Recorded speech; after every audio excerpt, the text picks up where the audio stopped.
Assalamualaikum warahmatullahi wabarakatuh. Army Al-Ghifari di sini. Saya ingin memperkenalkan diri dulu. Jadi nama saya Army Al-Ghifari. Mungkin sebagian dari Anda sudah tahu, ada juga yang belum ya. Saya adalah salah satu pengajar di kelas konversi yang mana nanti akan membersamai Anda atau akan membantu Anda dalam belajar selama Anda masih berada di dalam kelas konversi.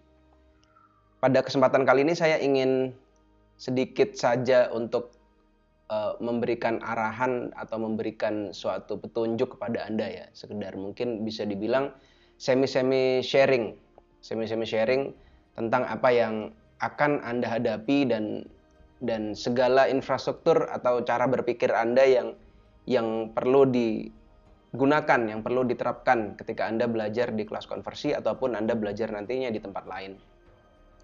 Saya membagi ini kepada Anda bukan dalam rangka karena saya paling pinter atau saya paling berhasil dibandingkan Anda semua, enggak.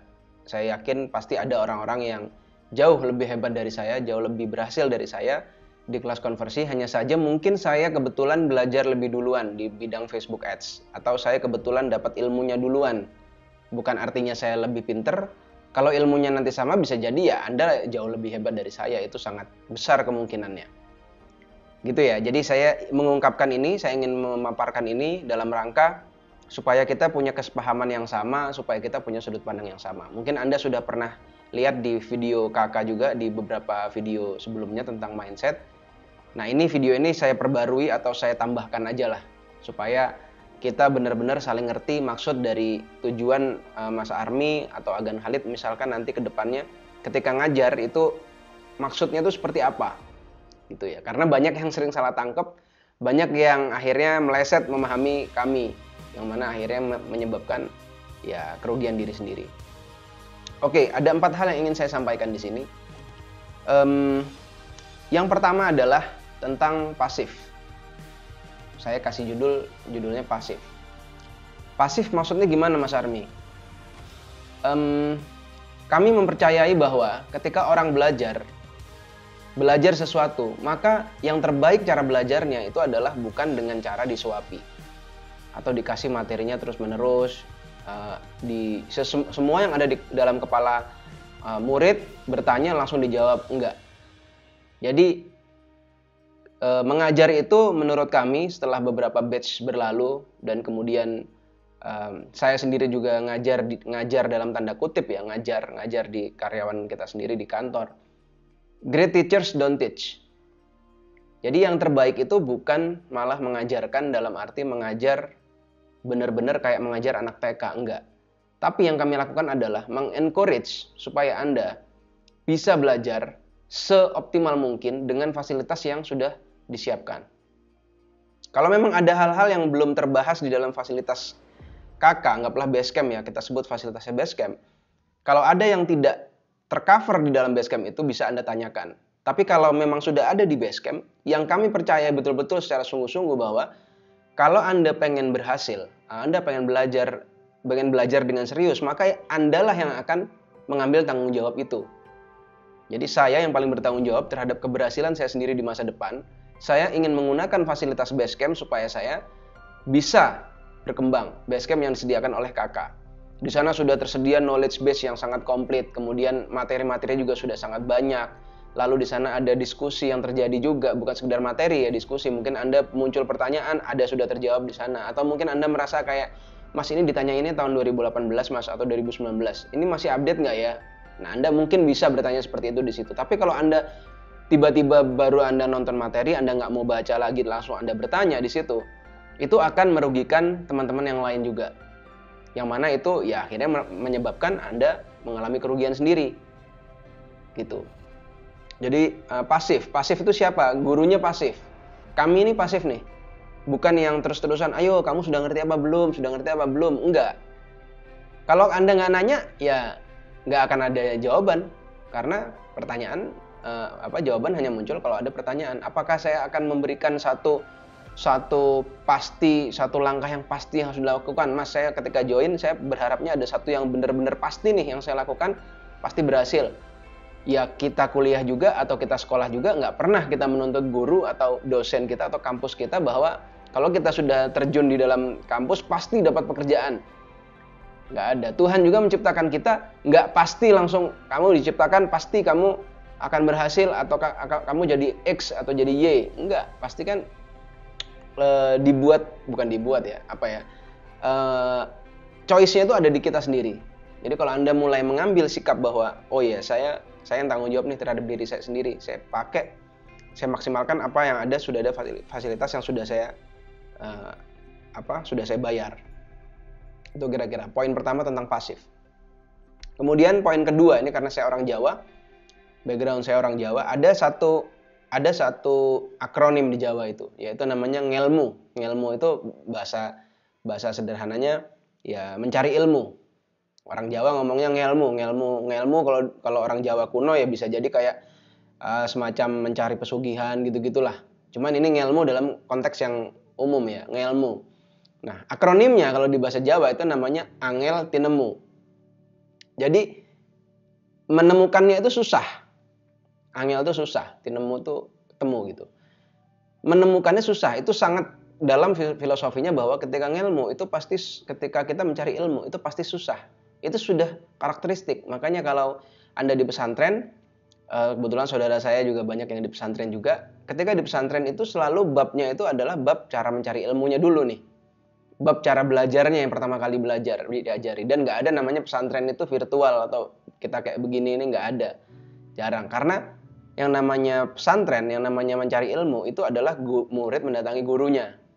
Itu kalau di filosofinya pesantren. Sulit prosesnya. Kalau Anda baca sejarah-sejarah yang muslim, sejarah-sejarah imam-imam mazhab itu, mereka bahkan harus berjalan dulu selama berapa hari, sama berapa minggu untuk ketemu seorang guru, dan kemudian gurunya menyampaikan hanya 1 baris 2 baris kata-kata, pulang udah cuman itu aja, hanya demi mencari sebaris 2 baris kata itu tadi. Jadi karakteristiknya mencari ilmu itu pasti sulit, dan itu di barat pun kita ngomong sudut pandang orang barat dalam mencari ilmu itu sama. Yang namanya mencari ilmu itu ada yang namanya istilahnya deliberate practice. Deliberate practice itu artinya kita berlatih, kemudian berlatih salah, dikoreksi, dapat feedback, berlatih lagi, dapat feedback lagi, berlatih lagi, dapat feedback lagi. Anda sudah tahu lah di seminar-seminar motivasi atau dimanapun, banyak yang selalu mengatakan bahwa yang namanya mencari ilmu itu berat. Ini yang perlu saya tanamkan dulu, karena nggak ada orang mencari ilmu itu gampang. Pasti berat, pasti 100% lah. Kalau bisa 1000%, 1000%, pasti berat. Beratnya itu di mana? Beratnya itu lebih berat melawan diri kita sendiri, yang paling berat. Males. Contoh ya. Kalau Anda ketemu saya bulan Oktober.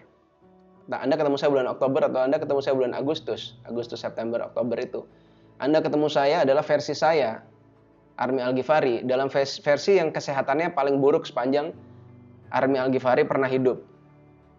Saya punya penyakit waktu Agustus, September, Oktober itu sampai saya nggak bisa ikut Kopdar KK. Penyakitnya itu namanya hyperagregasi trombosit, yang itu ketika saya datang ke spesialis darah di RSCM nggak ada obatnya, nggak ada cure-nya, belum ada, penyembuhannya belum ada. Yang ada cuman obat untuk menghilangkan rasa sakitnya, karena rasa sakitnya itu kalau saya nggak minum obat, rasanya di pundak ini sampai leher sampai ke bawah itu rasanya kayak dipukulin orang lah, kayak orang masuk angin tapi kalau dikerok nggak hilang-hilang. Nah, itu berlangsung berminggu-minggu di saya. Itu sangat buruk. Berat badan saya sangat parah. Berat badan saya waktu itu hampir 90 ya, 87 kalau nggak salah. Sampai di titik akhirnya saya merasa gini, saya sakit. Kondisi badan saya nih sakit nih. Kerasa sakit badannya, nggak bisa kerja, nggak bisa ini, nggak bisa itu. Lalu ketika saya mengambil pilihan, dari detik itu saya mengambil pilihan. Kalau saya mengambil pilihan bahwa saya ingin sehat, pasti proses ini akan sakit. Saya harus olahraga, saya harus menahan makan, saya harus mengontrol semua makanan saya. Sakit juga nih, sama-sama sakitnya. Tapi kalau Anda memilih sakit yang pertama, yaitu sakit beneran emang sakit. Ini sakit yang lingkaran setan. Sakit yang membawa Anda menuju ya kematian, hal terburuknya. Tapi kalau sakit pada saat Anda berubah menjadi yang lebih baik, itu sakit juga sama sakitnya. Awal-awal saya membenahi pola makan, ya, itu parah banget. Udah nggak bisa tidur, udah yang namanya BAB itu bisa jadi hari ini diare, besok keras, diare keras lah. Wah, pokoknya amburadul lah. Tapi itu sakit dan saya tahu sakit juga. Tapi saya membandingkan nih di alam bawah sadar saya, di kepala saya. Kalau saya sakitnya adalah sakit yang kemarin, saya nggak mau. Mendingan saya sakit sekarang, mendingan saya sakit yang ini. Nah, determinasi Anda melawan rasa sakit yang menuju ke hal yang baik itu nanti akan terasah ketika Anda belajar di Facebook Ads atau Anda belajar di KK. Yang terjadi setelah bulan Maret, bulan April ya, atau hari ini Anda lihat berat badan saya sudah 66, saya hilang hampir 21 kilo. Lalu saya juga mulai latihan beban, latihan fisik. Saya merasa badan saya sangat fit, tidur saya sangat nyenyak, dan saya nggak lagi ketergantungan obat-obat yang bulan Agustus September itu divonis harus diminum seumur hidup, udah nggak saya minum lagi sekarang. Itu. Jadi membuat badan kita rusak itu sakit dan butuh waktu yang jauh lebih panjang daripada membuat badan kita sehat. Atau mengambil pilihan yang menuju yang baik itu lebih singkat waktunya. Sama nih kayak prinsipnya sama kayak belajar. Anda menahan pedihnya kebodohan, istilahnya Imam Syafi'i atau siapa ya? Anda menahan pedihnya kebodohan. Kalau Anda tidak siap menanggung pedihnya belajar, maka harus siap menanggung pedihnya kebodohan. Nah, pedihnya kebodohan itu wah, unlimited. Anda rasakan sendiri unlimited. Itu yang prinsip yang saya pegang. Makanya saya sebisa mungkin kalau bisa belajar, sebisa mungkin kalau bisa baca buku, sebisa mungkin kalau bisa dapat ilmu dari orang lain, dapat ilmu, diskusi, menumbuhkan ada yang salah nggak dengan diri saya, ada yang harus diperbaiki nggak, itu yang saya ambil. Itu yang kedua tentang ilmu ya, ini sorry agak panjang, biar nggak apa-apa lah, biar mungkin nemenin Anda nonton atau nemenin Anda sambil ngerjain komputer, buka komputer. Yang ketiga adalah tentang long term. Jadi yang pertama tadi pasif, ini prinsip Anda berhubungan dengan KK dan cara belajar di KK. Yang kedua ngelmu, cara memandang Anda, persepsi Anda terhadap pembelajaran Anda sendiri. Yang ketiga ini long term. Long term ini adalah tentang cara Anda memandang hasil. Kalau Anda punya kacamata kuda, memandangnya itu hanya short term atau jangka waktu pendek. Jangka waktu pendek itu hanya bisa muncul yang sekejap tiba-tiba kalau Anda bermain dalam situasi yang unethical. Contoh, Anda masuk dalam scamming. Scamming itu mungkin dalam 1 hari, 2 hari, 1 minggu, 2 minggu langsung cepat kaya. Atau kalau Anda main dalam Ponzi game, skema Ponzi, cepat sekali kayanya. Atau Anda menipu juga cepat. Anda nggak perlu punya barang, Anda cuma punya cerita, Anda jual ke orang lain. Lalu Anda dapat duitnya, terus Anda kabur. Itu nipu, cepat. Short term. Jadi karakteristik yang short term itu biasanya itu adalah hal-hal yang sifatnya unethical. Nah, kalau Anda berbicara yang ethical, misalkan istilahnya kalau Naval bilangnya, ada Naval salah satu tokoh yang saya ikuti juga, dia bilangnya ethical greedy. Jadi rasa greedy, rasa rakus dalam tanda kutip, pengen kaya ya, rasa rakus, greediness. Yang etis itu gimana? Yang etis itu adalah long term. Kalau Anda bermain short term, maka akan ada namanya negative sum game. Negative sum game itu semua yang bermain dalam game itu semuanya kalah. Itu negative sum game. Atau bisa jadi negative lose situation gitu. Negative lose situation ya, atau sejenis itulah kalau Anda lihat ya. Jadi Anda yang menang, orang lain pasti kalah. Bukan win-win solution, tapi win-lose solution. Nah, gitu kira-kira. Selalu ada yang kalah dan selalu ada yang menang, selalu ada yang dikalahkan, selalu ada yang dikorbankan di situ. Tapi kalau Anda bermain long term, semuanya bisa happy, semuanya bisa win-win solution. Namanya positive sum game. Maksudnya lebih realnya gimana, Mas? Contoh.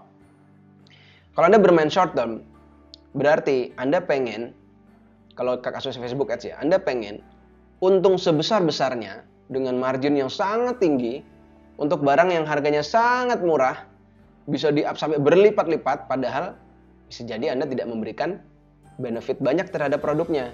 Ini pernah saya lakukan. Di mana? Dropship luar negeri. Ngambil dari AliExpress dengan harga $1, kemudian kita jual di $17 sampai $20 misalnya. Atau saya ngambil di AliExpress di harga $0,5, kemudian saya jual di luar negeri, di Amerika, saya jual dengan harga $20-30. Tapi saya tidak memberikan added value apapun terhadap produk tersebut selain hanya saya ganti nama atau selain hanya saya ganti foto. Apa yang terjadi? Yang terjadi adalah win-nya saya win, customer lose. Saya kayaknya cepet, customer maki-maki. Yang terjadi adalah ketika barang sampai, dia lihat, loh ini kan barang yang ini, barang yang itu dicari di AliExpress lah cuma $0,5, ngapain saya beli $17? Jadi Anda nipu. Nah, gimana caranya biar sama-sama win? Ya, mungkin value-nya Anda naikkan setinggi-tingginya, semaksimal Anda bisa ngasih value, lalu customer kalau bisa harganya se-fair mungkin, istilahnya fair price. Se-fair mungkin supaya mereka tidak merasa rugi ketika mereka membeli. Apa gunanya kita bisnis kalau membuat orang lain nggak happy, membuat orang lain sedih, ya kan? Nah itu Anda lakukan. Gimana mas caranya? Ini kan sulit mas. Nah itu justru bagian itulah pekerjaan kita. Orang bisnis itu yang harus dilakukan. Mindset di awalnya itu bukan mengeruk uang, tapi Anda menciptakan kebahagiaan buat orang lain dengan cara seperti itu. Kalau memang itu nggak fit, berarti Anda bermainnya harus dalam jangka waktu yang lebih panjang lagi. Itu yang harus terjadi. Misalkan, saya marginnya cuma sedikit mas, cuma 10.000 atau cuma 20.000. Oke, siapa nih yang akan membiayai biaya Anda mendapat customer? Siapa yang akan membiayai ini? Apakah keuntungan Anda? Ataukah mungkin modal Anda dulu? Kalau modal Anda dulu, sampai seberapa lama Anda mau memodali dulu sampai terkumpul cukup jumlah customer yang bisa ketika repeat ordernya bisa membiayai lagi bisnis itu untuk mendapatkan leads yang baru. Nah, misalkan 1 tahun atau 2 tahun. Itu disebut namanya runway. Atau kalau Anda nggak mampu afford itu, berarti Anda terpaksa harus mencari produk yang lain atau bisnis yang lain. Atau bisnis model yang lain. Bukan bisnisnya diganti. Misalkan Anda tadinya jual kopi satu cup, Anda jual kopinya 1 botol. Kayak sekarang nih 1 liter. Itu dia mencoba bisnis model yang lain. Kalau beli 1 liter, efeknya apa? Cash-nya bertambah, walaupun keuntungannya nggak sebesar ketika dia berjualan Starbucks berjualan cup ya, 1 cup begitu. Tapi mesin kopinya jalan memproduksi terus, nggak rusak mesinnya. Customer tetap happy dengan adanya transaksi yang terus-menerus terjadi dengan harga yang sedikit lebih turun. Itu salah satu trik juga dalam memainkan bisnis model. Banyak sekali variasi-variasi bisnis model yang bisa kita terapkan kalau online. Misalkan nanti kalau harga Anda tipis ya belinya bulk dalam jumlah besar, atau belinya kecil dulu mungkin Anda rugi, tapi Anda tahu bahwa ketika di follow up orang akan beli lagi dengan jumlah yang besar. Itu game itu nanti bisa kita explore. Nggak ada materinya di KK, gamenya apa saja yang bisa dimainkan, tapi Anda bisa memunculkan masalah Anda, problem Anda di bagian konseling. Nah, nanti di situ bisa kita bahas. Saya akan kasih beberapa insight-insight yang ada di saya supaya bisa membantu Anda bermain di game-game yang sulit. Nah, game-game yang sulit itu hanya bisa dimainkan kalau Anda punya komitmen. Kalau saya pribadi, semakin sulit gamenya, saya akan merasa lebih tertantang karena ini pasti akan long term. Semakin sulit gamenya, semakin sulit orang lain masuk. Itu kira-kira. Ya, long term itu seperti itu. Dalam hal apapun, hal-hal baik di dunia ini akan terjadi ketika long term. Kalau Anda menjaga kesehatan, misalkan Anda makan makanannya diatur, Anda nggak makan kebanyakan gula, Anda makan dalam nutrisi yang lengkap, Anda nggak bisa dapat hasilnya sehari 2 hari, tapi Anda bisa dapat hasilnya nanti 10 tahun, 20 tahun, kesehatan Anda akan terus baik.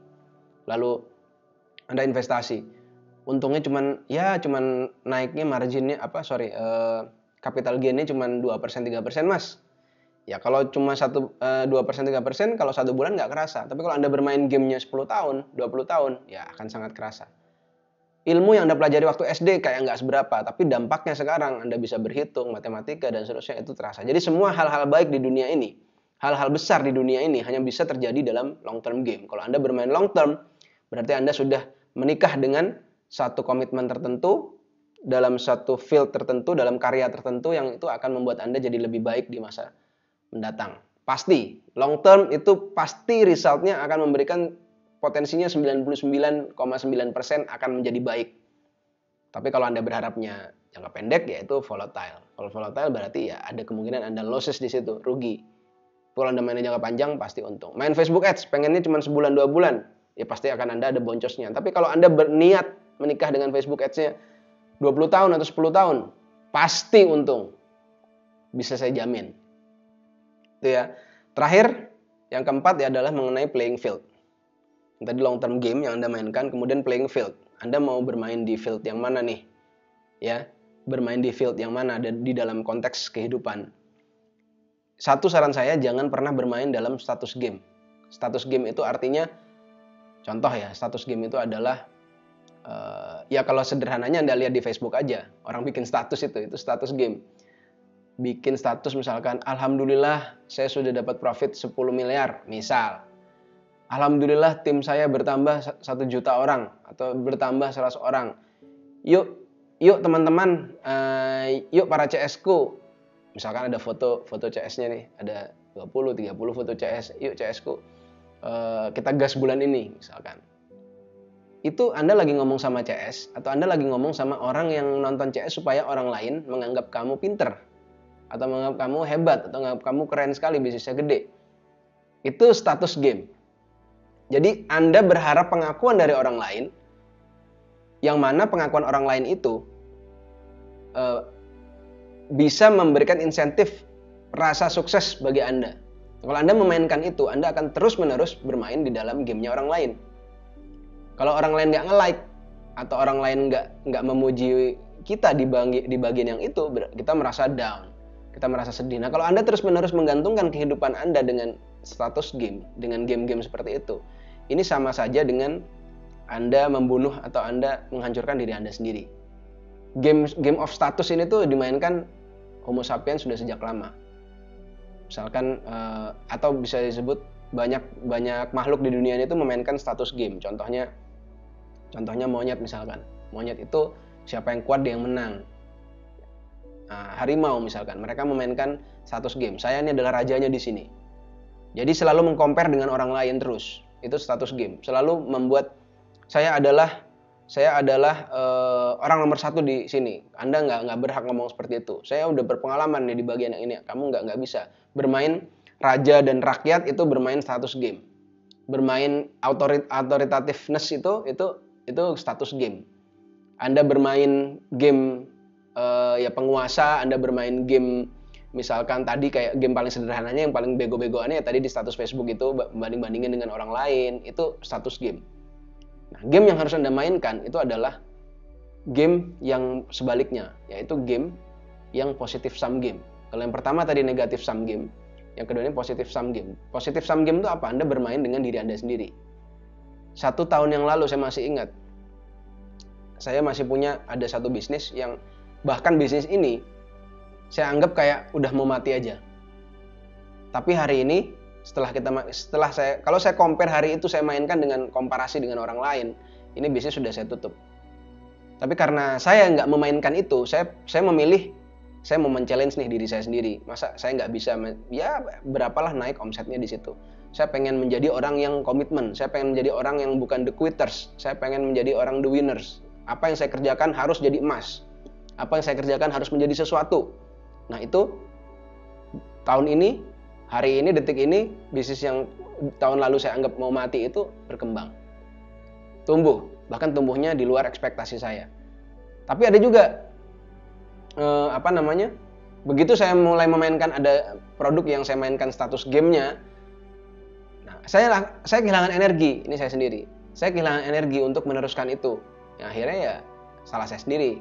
Harusnya saya nggak mainkan itu, karena status game itu selalu menguras energi. Menguras energi karena mengharapkan atensi dari orang lain.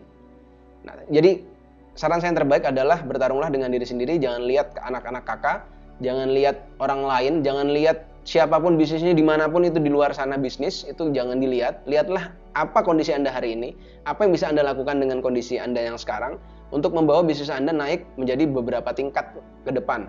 Nggak perlu di-compare dengan kehidupan orang lain, kita nggak pernah tahu kehidupan orang lain itu seperti apa. The map is not the territory. Peta yang Anda lihat itu belum tentu itu kenyataan yang sesungguhnya. Anda ngelihat bisnisnya orang lain kayaknya hijau, belum tentu itu yang sesungguhnya terjadi dalam kehidupannya dia. Jadi berhenti membandingkan dengan orang lain, mulailah membandingkan dengan diri Anda sendiri. Itu aja mungkin 4 hal dari saya. Saya bikin bosan nggak apa-apa, saya bikin panjang nggak apa-apa biar masuk semuanya, biar tersampaikan semuanya. Ini bagian dari belajar yang ilmu tadi, angel nemu dan susah didapatkan. Insya Allah materi-materi kedepannya yang ada di kakak juga saya rancangnya nggak terlalu panjang, pendek-pendek. Kalaupun ada yang panjang terpaksa, nah mungkin nanti bisa ditranslate oleh Agan Halid menjadi lebih sederhana. Biasanya gitu. Itu aja, terima kasih. Assalamualaikum warahmatullahi wabarakatuh.